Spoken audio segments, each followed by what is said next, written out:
بسم الله الرحمن الرحيم. السلام عليكم ورحمة الله وبركاته. waxaan doonayaa inaan warbixin yar oo kooban idinka siiyo waax dhawaan laga aasaasay hay'adda dhowrista tayada ee Jamhuuriyadda Soomaaliland. waaxdaas oo la yiraahdo waaxda meteorology-ga. waaxda meteorology-ga waxay ka shaqeyn doontaa cabiraadaha. meteorology-ga waxa lagu qeexaa inuu yahay science-ka cabiraadaha.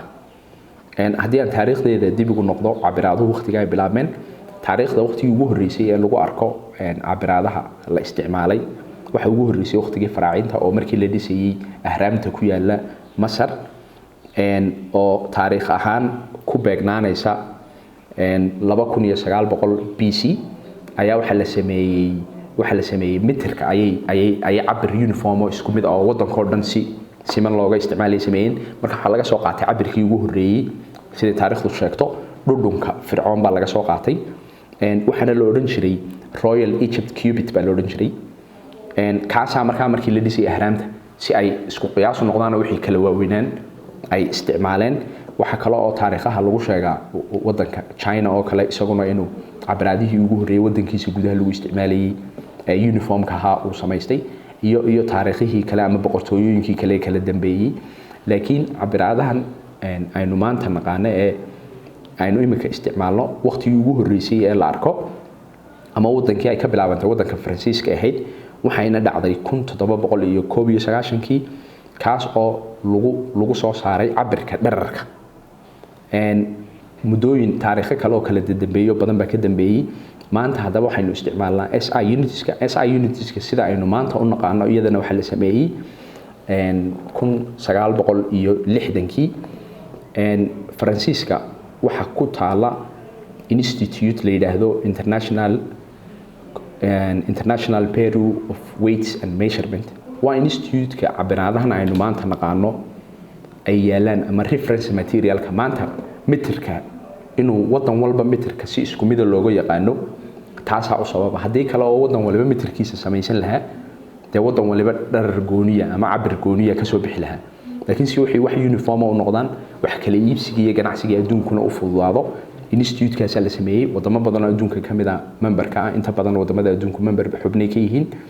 xagaasa cabiraadaha laga soo qaataa si wixii tixraac u yeeshaan oo meterkan maanta ka isticmaalo Hargeysa iyo meterka wadamada deriskeena laga isticmaalo waa inay isku mid noqdaan. mid walbana waxa lagu trace gareyn karaa ama lagu xiriirin karaa inuu ka yimid asal ahaantiisu institute-ka ku yaala France si loo ilaaliyo kala duwanaanshaha loo ilaaliyo. hadaba inaga wadan ahaan muxuu muhiim inoo yeelanayaa waaxdan cusub ee hay'adda dhowrista tayadu ay samaysay?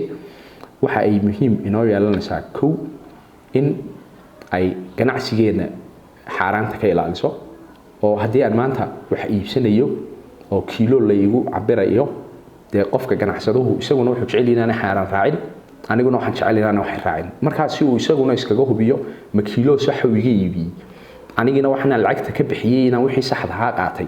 waa in calibration lagu sameeyo ama cabirkooda shayga la sugo. waaxda qaban doonta waa waaxda meteorology-ga. tusaale kale haddii siiyo imika shidaalka markaad iibsanayso 1 litir baa loo iibiyaa shidaalka.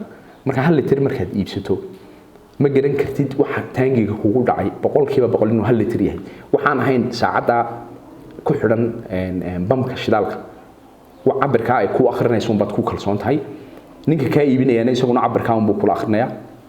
laakiin sidii wixii loo sugo oo loo hubiyo waa in jirto institute dawladda uga mas'uul ah si ay ganacsiga u hubiso. inagana aanay qofkiina la dulmin, ganacsigeena aanu sidoo kale ma aha unka localka ah. marka ay wadankeena wax soo galayaan alaabta dibadda laga keeno waa in miisaanka ku qoran la inaga hubiyaa si aynaan dhaqaalaha wadanka lacagta inaga baxaysa iyo alaabteena soo galaysa aanay isku khilaafin iyadana oo dhaqaalaheena xaga looga ilaaliyo. mustaqbalkana marka ay bilaabanto inaynu wax dhoofino haddii aanad wax meteorology lahayn ganacsiyada qaar bayna suurtagal ahaynba oo waxa lagu oranayaa markaad cabiraysay inuu waxan 5 kilo yahay qalabkaad ku cabiraysay ama scale-kaad isticmaalaysay ma la calibrate gareeyay. haddaad tiraahdo waa la calibrate gareeyay waxa lagu oranayaa yaa calibration-ka ku siiyay ama yaa cabirkan sugay. waa inaad cadayn ama shahaadooyin tustaa. marka hay'adda dhowrista tayadu waxay ku dadaalaysaa inay hesho lab casri ah oo waaxdan yeelan doonto kaas oo yeelan doona accreditation sheegaya inuu labkaasi waxa uu ku siiyay wax sugan oo adduunka meesha u dirtaba laga aqbalayo uu yahay.